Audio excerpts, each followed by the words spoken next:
We'll see. Okay, Rebecca. So yeah, let's go. So thanks for tuning in, guys. Welcome to this webinar on the value of and analyzing ways of improving organic search visibility. We've got loads of examples, loads of great data. Rebecca's got some amazing data to show you that I personally am super excited about it. And we've got some great actionable takeouts to look forward to at the end. I promise you that.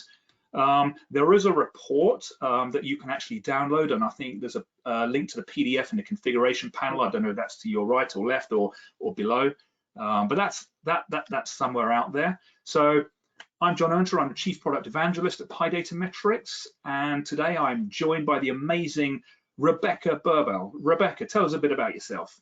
So I'm the Content Manager at OnCrawl, and I really get excited about things like content strategy, which is why I'm a content manager, data analysis, bicycles, and I'd like to say that I'm terminally curious about pretty much anything technical, so this is a really good field, and I can't wait to see what you have to tell us.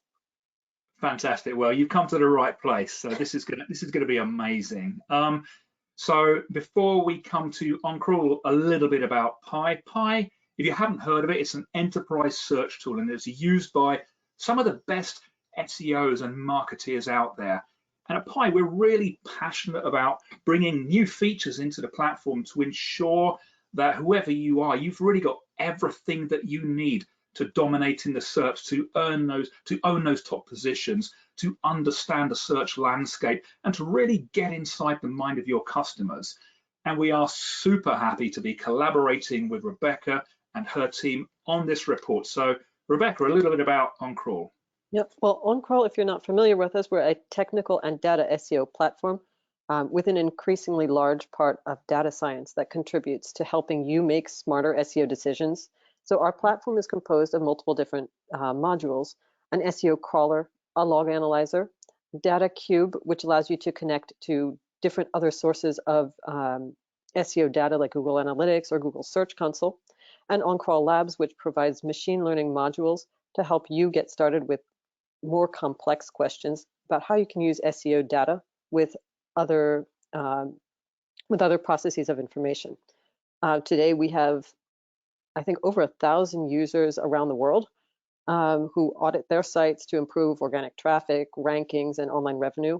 And our platform and technologies have received a number of awards in the SEO industry over the past several years. So if you're not familiar with OnCrawl, we do have a 1-month free trial for anyone watching this. So you have the link on your screen right now. So feel free to head over in there and take a look. Awesome. Thanks, Rebecca. Yeah, and I think, your technology combined with our technology and data, really creates an unbeatable formula. Okay, so today, we're going to cover a number of things, but essentially we can divide those up into 4 parts. Okay, the value of looking at search visibility, what's so important about it? And we're just going to expand that topic out a little bit. And then the focus of today is going to be e-learning. So a little bit of background on that, as well as an understanding of why have we chosen e-learning, as an example, and that's fascinating. I'm then going to spend some time showing you how we analyze the SERP landscape with Pi. And then Rebecca's going to talk about analyzing top websites with OnCrawl. So who's performing best and why? And as I say, I've seen them, but they are fascinating insights. Okay, so beginning with the value of actually looking at search visibility. And what you can see here is a share of voice market rank chart. This is actually for one of Pi's clients. So I'm super proud of this chart. What this does, it shows that their share of voice, or their position in the market, if you look closely, you can actually see the name there. Their position in the market has gone from 8th over the past 12 months up to position 1. Okay, and that is a phenomenal achievement. So that's their performance based on several thousand search terms and a wealth of content. And how have they done it? Well, really, only by looking at the performance of your site in the context of the entire landscape is this possible. Looking at your website, and you probably agree with this, Rebecca, in isolation, you're sometimes just fenced into that one viewpoint. You've got to take a step back sometimes and see what's going on in the wider world. You agree with that? Oh, absolutely. I mean, that's exactly what we're talking about here. And that's why we picked an industry to talk about. Because when you don't look at your site in the context and in the ecosystem in which it evolves, it's hard to have an objective measure as to who that reaches compared to other people or how you're doing, because the rest of the visibility in that industry is taken over by other competitors. Yeah. So we've got to stop, saying that, how are we doing? How are we doing? But, it's about how are we doing compared to everyone else? And this kind of attitude and this kind of view allows you to understand the strengths and the weaknesses or the opportunities from a visibility perspective, and kind of knowing who you're up against. And that's what these guys have done so well. Knowing who they're up against, focusing on them will really help you understand what Google's looking for. And we spend a fortune, a bucket load on content. So it's about time that we actually got better at not just creating amazing content, but curating it, looking after it, caring about its visibility. And great visibility like this is a really good demonstration of the extent to which our content is seen as authoritative and expert. And then we come onto those kind of EAT factors that we're all so conscious of now. And Rebecca, I'm sure you'll agree, performance is a great measure of technical health as well. Oh, absolutely. Yeah. And you got some really good data on that, haven't you? We'll see. Yeah, we'll see. I know you have. Okay, so, but why? Why e-learning? Well, the market is absolutely massive. And that first stat says it all. Forecast to be by 2025 worth $350 billion. And we've got people, thanks to the pandemic, rethinking university. I don't think I would have gone to university last September. I'd have probably just stayed at home. Well, I would have stayed at home anyway, but why pay for a university when you can learn somewhere else? So, and people are, stats show that people are actually happy with online learning. And a huge number of students saying, well, online learning, digital learning has actually helped me to improve my grades. And as you're going to see shortly, those searches are growing year on year. So let's take a look at some of those really popular searches. And we've got two tables here. Table on the left, that's highest growth, okay? And this is from November 18 to October 2020. Table on the right, that's most searched. So if we look at the highest growth, this is Google UK, it's physics GCSE. I love that. Physics is one of my favorite subjects. I wasn't really that good at it, but I loved it anyway. It's all down to the teachers. That's the biggest growth. And then the most searched, free online courses with 560,000 average monthly searches. Any surprises in there, Rebecca? I'm not sure. I think that those seem really logical to me. On one hand, you have huge growth in people looking to learn things that you might learn in a university setting. And in just search volume, people are looking, where can you learn online? And so I think this is indicative of one of the great things about the e-learning industry, which is their massive growth and the new types of industries that are, the new types of companies that are coming into this. So it's not just, as you said, traditional universities, and it's not just traditional major e-learning platforms. Industries or sub-industries that are contributing to these SERPs at the moment. You're absolutely right, and there are some surprises coming up and some lessons to be learned as well for those who aren't performing as well as they might do. So in really trying to identify opportunities, I always say, let's begin inside the mind of the searcher or the customer. I always say that. And while many of the answers that we need lie within the SERP landscape, the best place to really understand the SERP landscape begins with kind of getting to grips with the topics and the search terms that people are using to find the content that you are preparing. And as well as that, there are some specific questions we need answers to, such as, well, what language is my audience using? The topic I'm looking at, is it trending or is it evergreen? Is it always super popular? How does it compare to last year? Who are the top performers? And again, so important to look at those top performers because they're top performers for a reason, And if we can understand the elements in common with their good performance, we can take some of those learnings and apply that to what we're doing. And that's so often forgotten. And questions like, well, how should I structure my data, okay, to actually research that search demand? Because the inputs and the structure are vital to those outputs. And talking of outputs, once you've actually got that structure right, and once you've defined the categories and the subcategories, at that point you can start to actually analyze something that we're looking at here, which is search volume over time. And this is for online education content. We've got several different subcategories there: A-level, certification, diplomas, but that big spike that you can see in the early part of 2020, okay, that's what is that? Well, I'm trying to look at my key. That's for generic generic search terms for online learning. So at that point, people were really desperate to begin learning online. It did drop down, but then there was another spike in August of last year, and we're still now over 200,000 average monthly searches, or 200,000 more than we had a year before. Okay, so it's super important that we start to use this data, and that helps us to answer some of those questions I referred to.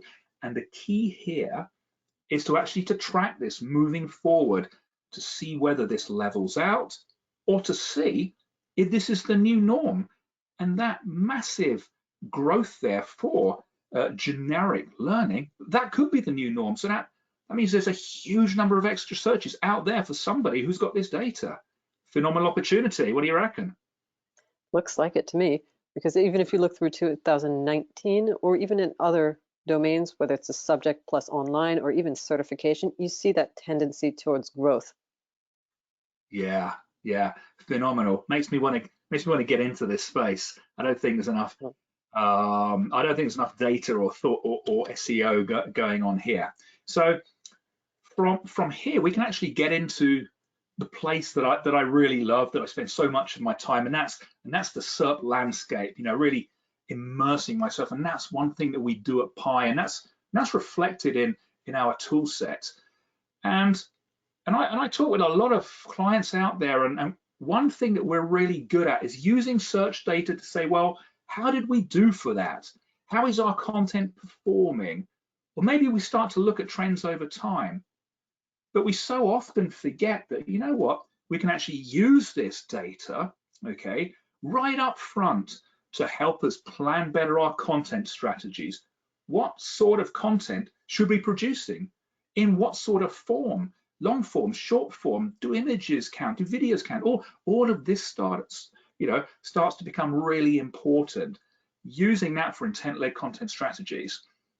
And when we break search down into different categories, and in this case of learning, certification, GCSE, A-level, education, etc., we start to see changes in the SERP landscape. And as I always say, that Google spends billions of dollars ensuring that SERP landscape is a true reflection of searcher intent. Okay, so intent is different. And this is reflected in the SERP landscape, and this presents different opportunities, but we can only realize those opportunities when we look in granular detail at the SERP landscape. So let me share an example, the SERP Radar. I love the SERP Radar, and if you haven't seen this before, what this is a way of analyzing the SERP landscape for a group of terms.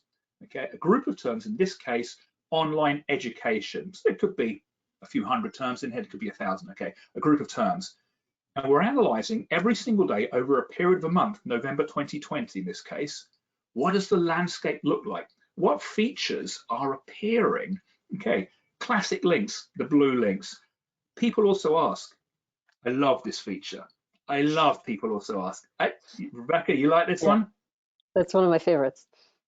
Not only is it a great source for people looking for information on the SERP, but it's a great source for content creators looking at what are the connected searches.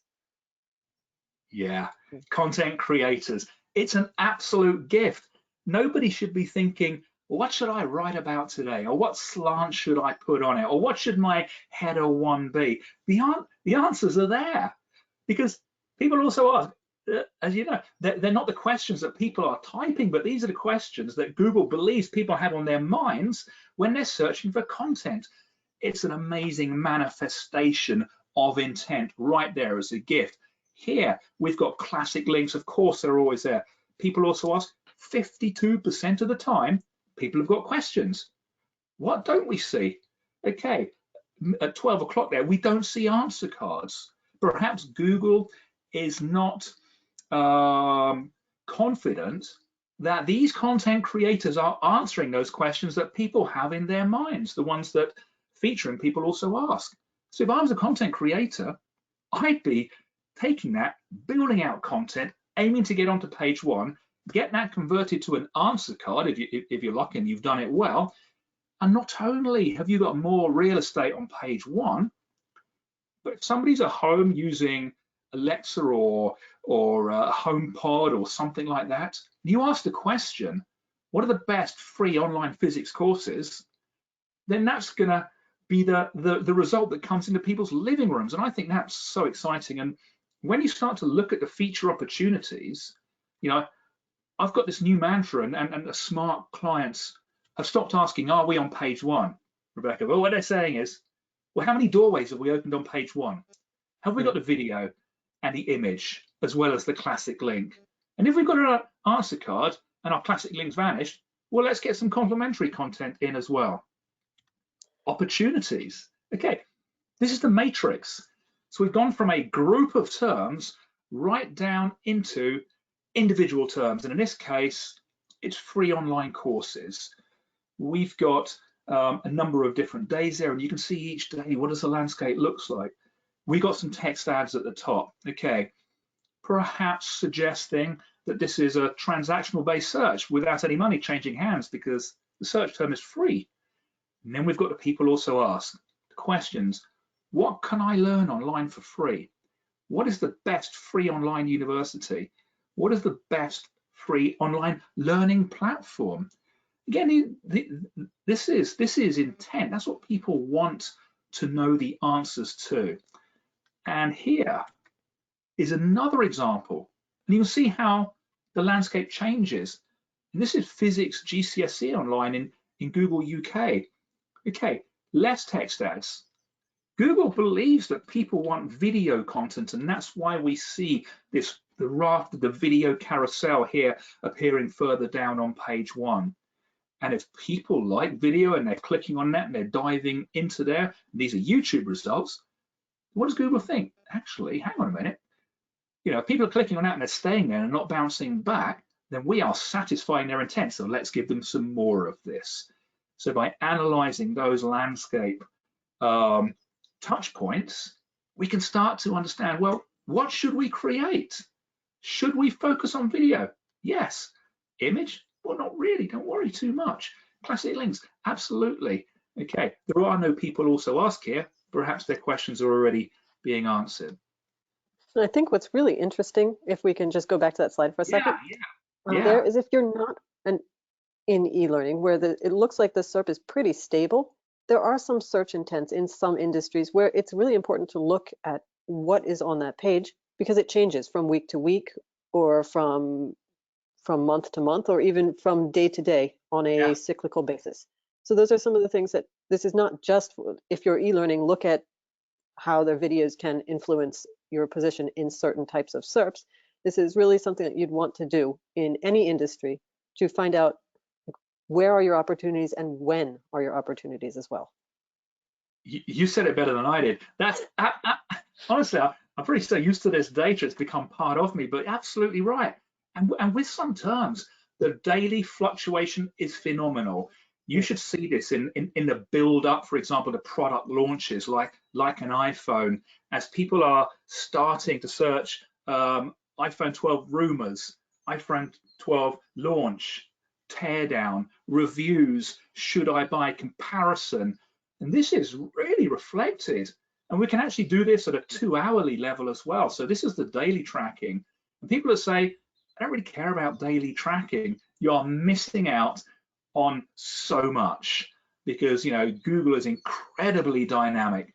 Searches are incredibly dynamic. We don't want to see the same thing we saw yesterday, and why should we? You know, give us something new, because while search terms can remain the same, intent is subject to change. And I think that's wonderful. Helps us stay connected to our customers. And here are just some examples of people also ask. Okay, different search terms. There are 4 different search terms. Top right, online courses. What do people also ask? And we've done this with searches in the US, and you will see, Rebecca, by state, that the questions people have in their minds actually change. And that is super fascinating. And I remember years ago, people said that personalization is going to change everything. And the SERP landscape never really became that personal. We never really had to filter bubbles, but we see personalization here from a location perspective. How can I learn online for free?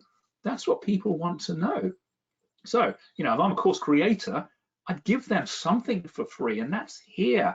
I'm answering that need, that intent. So super important, and that's why we play, you know, really heavily on this feature and give people a chance to extract it. And I'm sure you as a content creator love this stuff. That's absolutely true. And I mean, even what you're saying, you can see that here. If you're talking about the difference between other English language SERPs, you might not have people searching for A-level physics. Yeah, yeah. But they're still looking for the same type of information. So geographic location is also a factor that you'd want to keep in mind when you're looking at the context of your searchers. Yeah, definitely. Yeah, and we call this, you know, sort of the foundation for an intent-led content strategy, because if content doesn't meet intent, it's no longer going to be sitting in the SERP, and Google is really dynamic, and you are going to advance. We can't just assume, yeah, what we create is the best content out there. We've got to start in the mind of our searchers and customers.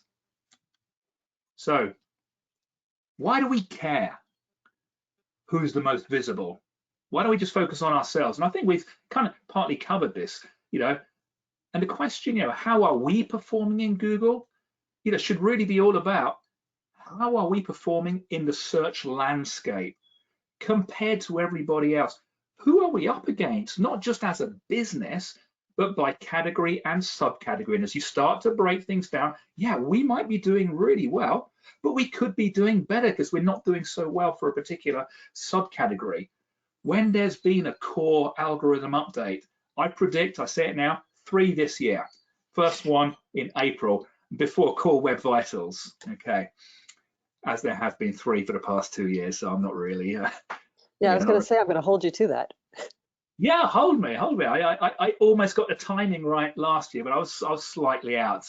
And if anybody's interested, there's a great video I created on a December algo update and some learnings, but that's for another time. So if a core hits, first question I've asked is, you know, if I was a customer, I'd say, well, how am I doing? I'd say, well, who improved? Who's gone up? What are they doing technically better? I'd probably get on the phone to Rebecca and say, okay, help me understand why these guys are performing so well. Who is great? Do you get questions after algo updates when people come to you and say, what are we doing wrong? I know a lot of people do get those questions. We're kind of protected for some of those since we are not actually an SEO agency. We're an SEO tool. Yeah. So often we get sort of the fallout from those questions where people start looking at EAT or start looking at, for example, structured data and saying, how can I look at that in my tool? So we skip the, what am I doing wrong? And we get, how do I find a solution? Yeah, you're lucky. We get a lot of, not from our clients, because most of them actually perform really well, update after update, which I'm super happy about. So here we've got an example share of voice market leader table for online education. I love this. You know, I'm not going to spend too long on this, but you know, what do I love about this? Google knows this is online learning. So we've got the Open University from the US as well as the UK appearing 3 times in the top 15. This was online retail. It wouldn't be the same. But Google actually understands here that if I'm going to go do an online course and I'm based in London, then why not do it in, you know, New York or Chicago or LA or anywhere, in fact. Surprise here, position 2, Reed. And this is a recruitment site. What do Reed do really well? They structure their data well for recruitment. What are they doing for online learning? They're taking those learnings of what works, well-structured data that Google understands. You give Google something it understands, you've got authority, you tick those other boxes, and suddenly you're in position 2. And then we've got one traditional university, okay, down there in 13th, the University of London. Great university. I never made it in there. I obviously was not accepted, but they're only in 13th, and they've been educating people for, you know, probably over 100 years. The current, you know, old brick universities have got a lot to learn, I think. That's why we're not seeing them up in this table. And, you know, where would I start learning? I start looking here at everybody else and who's performing super, super well. So talking of who's performing super well and why, Rebecca, I'll say what to you. So now we're going to look at, now that we've seen what is happening on the SERPs, we know who has those top spots and that top visibility. We're going to take a quick look, or a longer look, at the technical elements. So we've been talking a lot about the content. What type of content do you want to offer? What questions should your content offer? But how does that content get there? So we're going to start by asking a few very basic questions. And I'll let, I think John's still handling the Yep, one slides. second. Go ahead. So the first question we're going to ask is, how is this list created? And this is the SERP for the UK free online education courses. And obviously we know this is not a human who went through and picked out by hand the pages that they wanted to put here. This is a program that has created this. So a bot, which follows links to different pages to visit, gathers information about the page that they discover.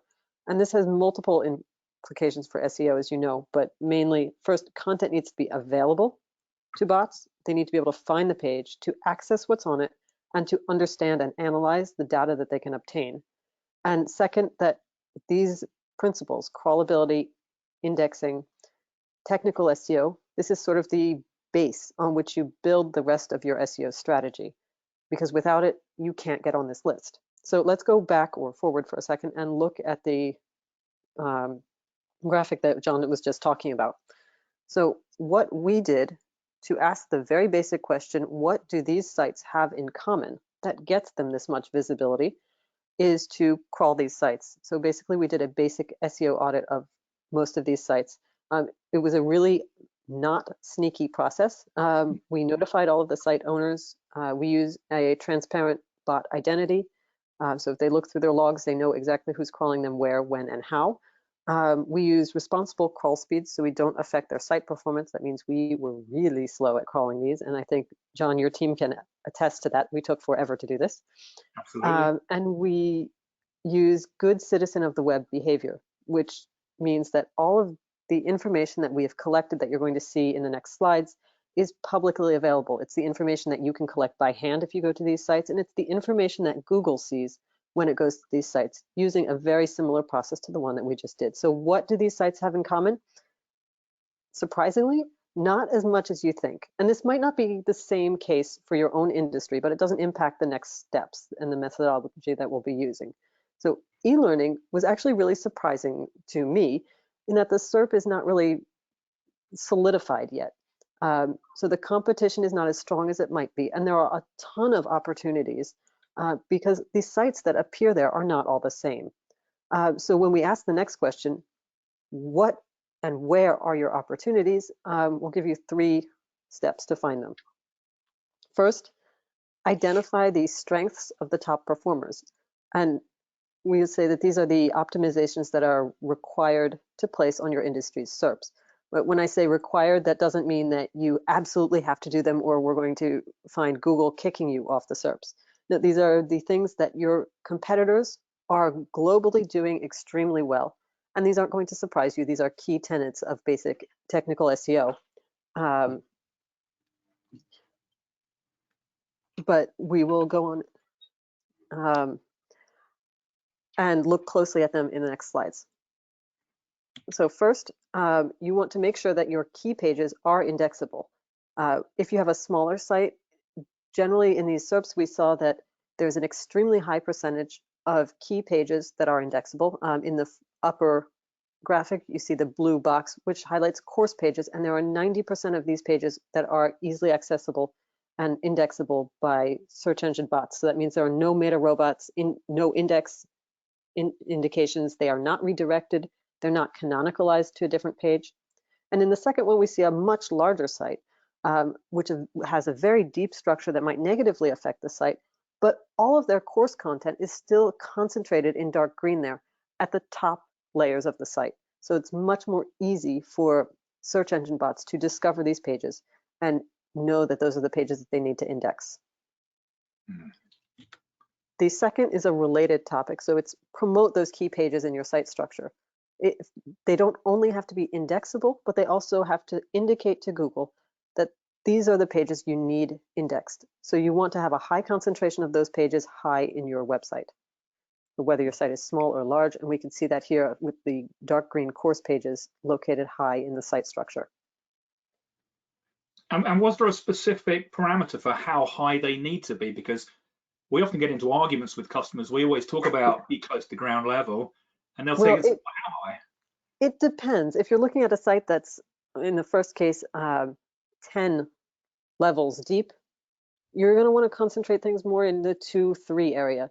But if you have a site that is 50 layers deep and you have things in layer 6, that's still going to be an improvement over leaving them in level 24. Yeah, absolutely. So it really depends on your site. Next, every single site we saw proactively managed what we could consider technical errors. So if you can avoid errors at all, that is even better. For example, none of the sites that we looked at on these SERPs had any 500 level errors. So there were no server errors reported during any of our crawls. We saw some 404s, but they were really well limited. For example, in this analysis, there were no 404s in the courses. And if you use redirects, use them sparingly and responsibly. When you use them to indicate that content has moved to a different page, you want the page that you send visitors and bots to return a 200 code, and you don't want them to chain multiple redirections from one page to another, to another, to another. So that's a pretty basic. You know what? I love that. Thank you for giving me that evidence, if you like. Next time I'm doing an audit and I see chain redirects and 404s that people don't care about, I'm going to say, you know what? It matters. And here's the proof. So I love that. And finally, since we were talking about content, create in-depth content. In this case, for the course SERPs, when you see a term like physics course online or chemistry online, these course pages are rich and in-depth content. This may not be the case for all sites, but here I'm going to talk a little bit about word count, which is not a ranking factor, as we all know. But word count can indicate other elements of your page that make it adequate or not for the SERPs that it's appearing on. In this case, we see that this particular site has extremely in-depth content for their courses. I think 70% of their pages have over 800 words, and there's an average of about 1,500 words per course page. So those are pretty dense pages, and they rank very well. But if you look at, for example, the research projects, which are 2 to the right of the course pages that I've highlighted here, the average is much lower. Almost all pages have under 500 words, and those also rank very well, but for very different terms. So do use word count as a metric that you follow. Make sure, though, that the pages that you are trying to rank are in adequation with the pages that do rank well on the SERPs. I love this chart, Rebecca. I really love it. I'm going to print this out and put it on my fridge, because we get so many clients that say, well, how many words should we write? And you're right, word number doesn't count, but Google will compare you relatively with your competitors. And the way that it's broken down here by subcategory, would give you phenomenal sort of guidance and confidence that you're doing the right thing. And this is clearly what we saw across all of the sites that we looked at. Courses in general had very, very deep content. They had high word counts, whereas basic pages, topic pages, home pages, information about the courses themselves, all had very low word counts. But these sites all did extremely well. So they didn't all have pages that were extremely high in word count, but certain types of pages did carry that sort of in-depth knowledge. I think it's invaluable. So that brings us to number 2. Now that we know where the strengths of your competitors are, identify the gaps where optimization can boost your site. And again, these are really basic things, partially because of the disparity between the sites that we see on e-learning SERPs. Some of these are basic, some might be surprising, but others can get pretty technical. So we'll look at those coming up right now.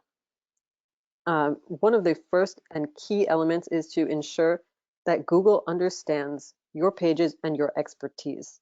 And there are lots of ways that Google understands the expertise of a website and a web page. It uses things like meta tags, headers, structured data. So basically it looks at the structure, not just the semantic content, but also the structure of your page to decide what this page is about and whether or not the content there can be considered expert. So you want to make sure that if you have titles, that those are unique titles and that there are titles. So in the first case, we saw some sites that didn't provide titles or descriptions or H1s in some cases, or that had a large number of these that were duplicated across almost all of the site. Another element which we see here is structured data, which can really be helpful to reinforce EAT because it provides information that is sometimes accessory to the main content that can be verified because it's a machine readable format and that can connect very easily to entities across the web, not just on your site. And so it was surprising to us to see that there were some sites where half of the pages had no structured data, or that half of course pages had no structured data. And additionally, as John was talking about the SERP landscape, you're not using structured data for certain kinds of data can change how your results are showed on the SERP. So this is something that you might want to be very conscious of, particularly if you have education, job, even reviews that can influence how your results are displayed. Absolutely love structured data. I'm a big fan. Next, managing duplicate content can definitely put you ahead. These are sometimes massive sites, not all of them, but some of them. And a significant number we found had interesting cases of duplicate content. So quickly, what we're looking at here is a grouping of web pages on a specific site by how similar their content are. So these are blocks made up of all pages that are more than 80% similar to each other. So in the blue box here, we have 1,700 pages that are 80% or more similar to one another. So those are pages that Google has a high risk of interpreting as identical or as duplicate content. And as you know, that can lead to one of two things. Either Google picks a canonical page, which is the authoritative address for this content, and it only shows that one and ignores the rest. So essentially, you're losing out on the potential of the other pages to garner visibility. Or it picks multiple ones, and it shows them for the exact same keywords. And this is a phenomenon that we know as keyword cannibalization, which means that the total visibility that you gain from those multiple pages is less than if you only had one that ranked higher in the SERPs. So what we're looking at here, go ahead. Subject close to my heart, but I love it when you talk about this because it's something I seem to have spent half my adult life talking about. Cannibalization is so damaging, and that's why I love this graphic. And what we're looking at here is actually places where there are no management strategy in place. So there are different ways you can manage canonical strategy, and it doesn't really matter what you choose. I mean, it does matter what you choose, but there are lots of strategies that are appropriate in different situations.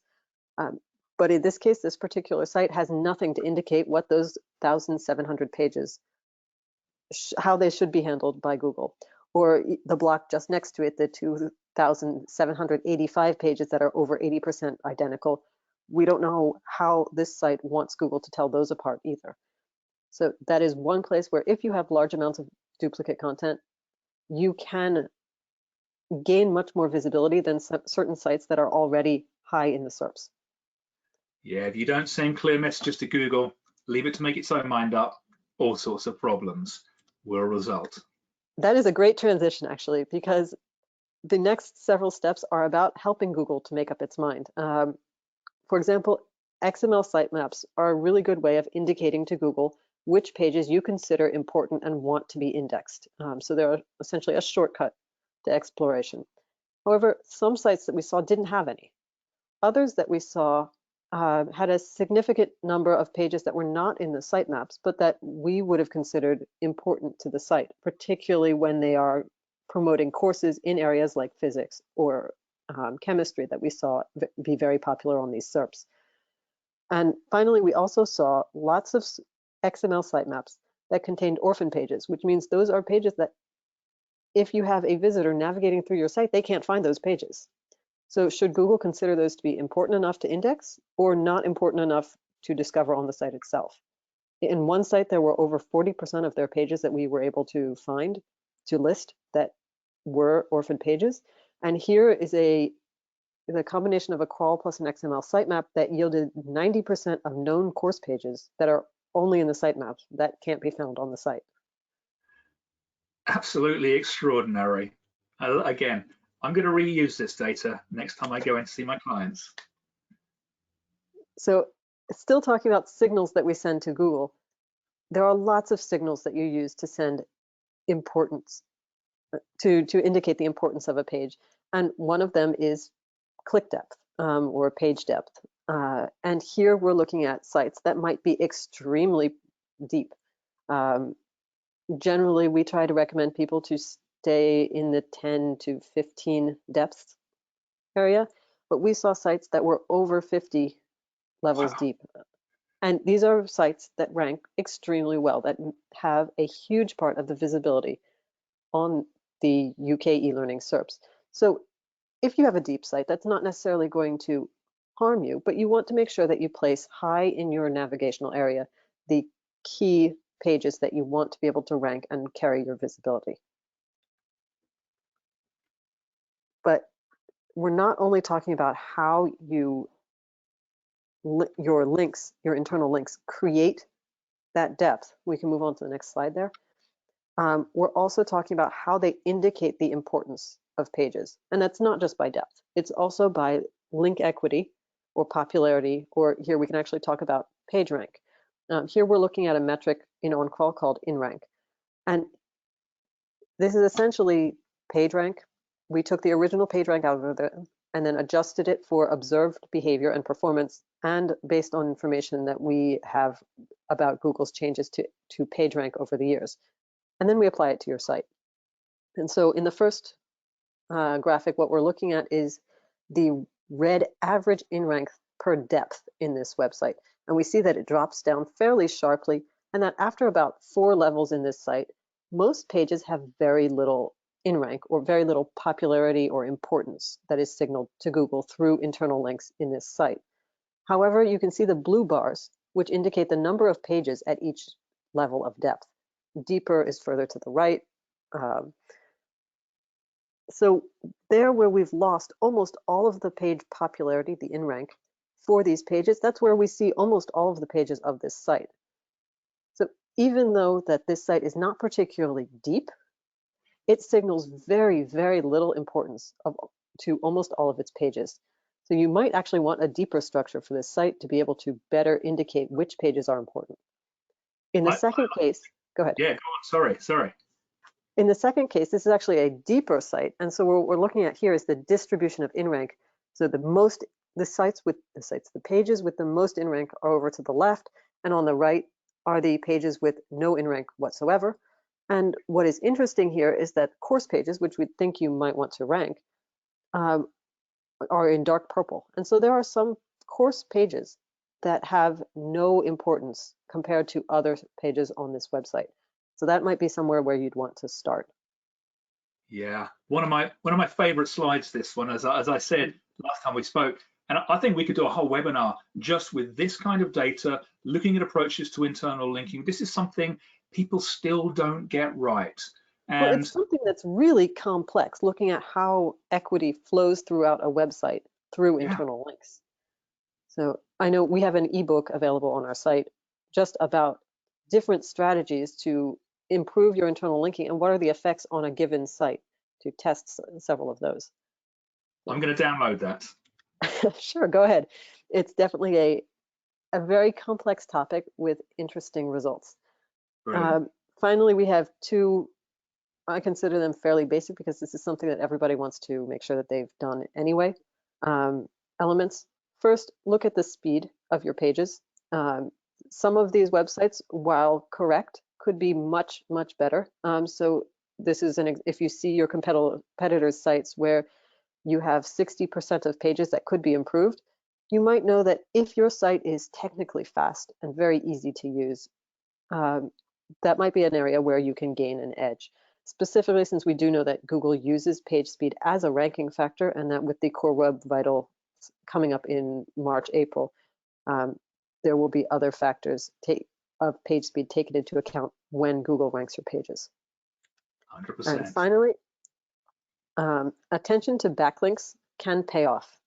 While some of the very large sites that we saw there have a huge backlink profile, you want to make sure that those backlinks are headed to pages that you can index and that you want indexed. Those would be pages with good in-rank, pages that are close to the homepage, pages linked in the site structure, and specifically pages that can actually be indexed. We found huge numbers of backlinks to pages that are non-canonical, non-indexable, redirected pages, and even 404 pages, which at least redirect those. So a lot of the huge value of backlinks on some of the sites in the e-learning SERP is actually lost. It doesn't go anywhere. So that's an area where you can also improve.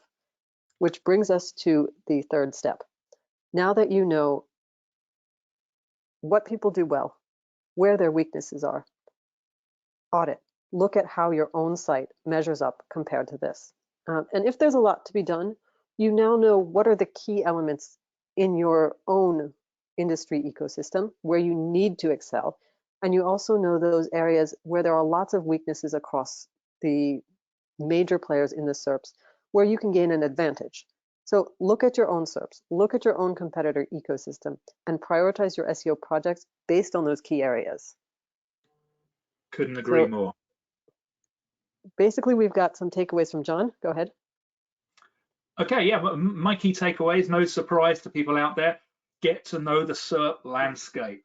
Okay, immerse yourself in it, understand the features, and it's not just about those classic links. Get inside the mind of your searcher. And again, if you want to answer like 4 key questions, what are people looking for? What questions are they asking? What are they thinking? And what content are they consuming right now? Well, that's all within the search landscape. So another reason to be in there every day. Use search data, use that insight to guide your content strategy and start thinking about intent-led content strategies. And definitely, I'd be using OnCrawl to think, well, I know I've got to create informational content, but how much is right? Well, here we've got subcategory by subcategory from Rebecca, really good guidance on the amount of long form content. Super interesting. And finally, stop saying, are we on page 1? But start asking the question, how many doorways have we opened on page 1? Those are mine, Rebecca. So to continue from that, once you've figured out what you want, what is the context in which you need to excel, think like a bot. The bot is what is ranking you. Crawl your site. Identify the strengths of your competitors for visibility. So you don't need to know the strength of your own site. You know that already. What are your competitors doing well? And then also identify what they aren't doing as well. What are the optimization gaps where you can step up and fill in the spot? And finally, if I have to summarize all of the different technical elements that we've seen here today, at least as John has already pointed out, signal things correctly to search engines. And if you can't signal them correctly, at least signal them coherently, because conflicting signals mean that search engines have leeway to do things you might not expect. And they will do that, that's for sure, when you least expect them. So I think, Rebecca, you wanted to just give thanks to some people who contributed to your part of the report? Yes, absolutely. Actually, the report that John mentioned in the beginning is at the basis of much of the information that you saw today. And it was put together by a collaboration between our teams. So I wanted to give a shout out to everyone who worked on that, whether that's Sophie, Jose, and Holly at PI, or my co-workers who are excellent technical SEOs here, Mikael and Adeline, who did most of the analysis behind some of the insights that you've seen today. And I totally echo that. Thank you all, because without you, there would be none of my slides will be here. So thanks ever so much, and thank you, Rebecca, as well for for being here with me. It's been amazing. Yeah, no, thank you. I've learned a lot through the creation of this and in chatting with you today. So I think we're running towards the end of our time, but I think if we have a question or two, we can probably take quick ones. Yeah, let's have a look. I'm not sure. So if you are watching here, feel free to drop the questions in the question box. And if we have a few minutes, we'll cover that in just a second. Yeah, we have lots of thank yous and people saying they enjoyed it. Okay. I can't actually see the chat. I can only see the questions. So feel free to read those out if you see any interesting ones. Yeah, I don't hand out chat. Yeah, the questions are above the chat, but I don't think we have so far. Last chance, guys. If you have questions, I think we're both on Twitter. Feel free to reach out, and we'll see if we can answer those later. Indeed, thank you. And yeah, Twitter, LinkedIn, we're out there. You can find us. So just want to say thanks again to everybody who tuned in, and we had a big number of people who tuned in. It's been amazing talking with you, and final thanks again to you, Rebecca, and for your team. Likewise, John. Thanks very much, and hopefully we'll talk soon. And I will hold you to the predictions for the core algorithm updates this year. And I'm going to download those PDFs you mentioned, and we must start thinking about another webinar on the subject of internal links. Too big an important subject to miss. Oh, that sounds like fun. Brilliant. Thanks ever so much. I think just trying to work out how we close this down.